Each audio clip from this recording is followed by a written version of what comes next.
Hello there, my name is Dominic Francis and I'm the Service Quality Assessor for some of the SDACs in the network, primarily the north of England, but a few others as well. And that means I get to listen to a lot of the calls that the public make and the answers that our advisors give. What I'd like to talk about in this brief clip is some of the ways that you can deal with the objections that customers come up with to installing easy measures, primarily cavity wall insulation, but also loft insulation and improving their heating. Really, it's about knocking those objections down when they come up with them and then talking about the benefits, because this year we're trying to maximise the number of measures that we get installed, and the advice that you give and the way that you talk to people has a direct effect on that.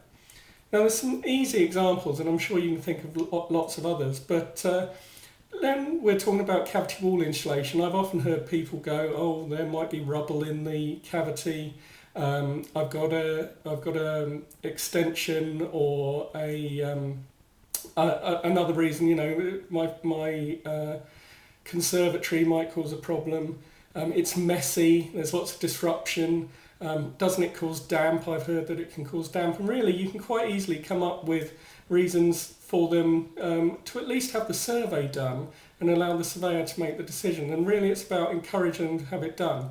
So if there is rubble within there, you can say, well, some companies will take it out. You won't qualify for CERT funding, but some companies will take that rubble out and you can still have the cavity wall insulation done. Now that might cost a couple of £1,000, but if you're saving 150 quid a year, it's not going to take very long for that to be paid for. The potential for damp is almost non-existent with modern insulation materials, and anyway the surveyor would take into account the aspect of the house, prevailing weather conditions. So really damp is not a reason to go ahead with this. It's not messy, it's not disruptive, the people don't actually have to come into your house to do the work. It's only about drilling a few holes and injecting some foam, and you should say this to people. And then really talk about the benefits. You're saving money, you're saving the environment. So if people come up with these objections, don't go, well, yes, okay, yeah, that's true. You should encourage them to have it done anyway. And that's true if there are conservatories or other reasons why they might not qualify for CERT funding. If they can only get half the house done, go ahead and get that half the house done.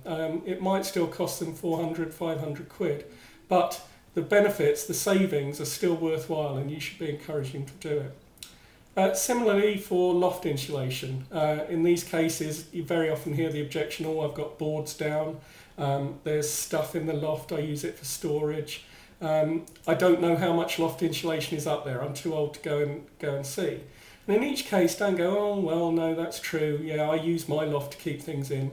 You should be saying to people, well, get up there and take the things out. When was the last time that you actually used any of the stuff in your loft? Take the boards up, it's much better to have the insulation done because you'll be saving all this money. You can't get in the loft yourself? Well, surely you have a friend or neighbour or somebody from the council or somebody from Age Concern could come around and check it as well. It's about encouraging people. It's not about being unrealistic. It's about encouraging people to go ahead and take action. Again, with heating upgrades, boiler upgrades and things like that, people can often say, oh, it's very expensive, or they can say, well, I've had my boiler for 25 years and it's not broken down yet. And in these cases, again, maximise on the savings. I'm sure with the boiler scrappage scheme you've been used to doing that. But you can talk about the money they will save, the fact that the new boiler will be more reliable, far more efficient. Don't just agree that it's a lot of work and expensive. Focus on the benefits and get them to actually take action. That's about it, really. Solid wall insulation is another one. With solid wall insulation, people often talk about the expense, but have you considered telling them that they can do a bit at a time? If they're having their front room done, they could have solid wall insulation done in that room at that time, and they'd get the benefits in a piecemeal fashion.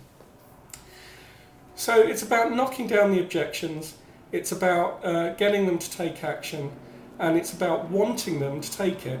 When we talk about advocacy, that's exactly what we mean. We want them to take action, and you personally are doing the best you can to ensure that they do that. So next time you take a call and next time somebody comes up with one of these objections, don't agree, knock down the objection, talk about the benefits of the action and really sell the benefits to them. Thanks a lot. Goodbye.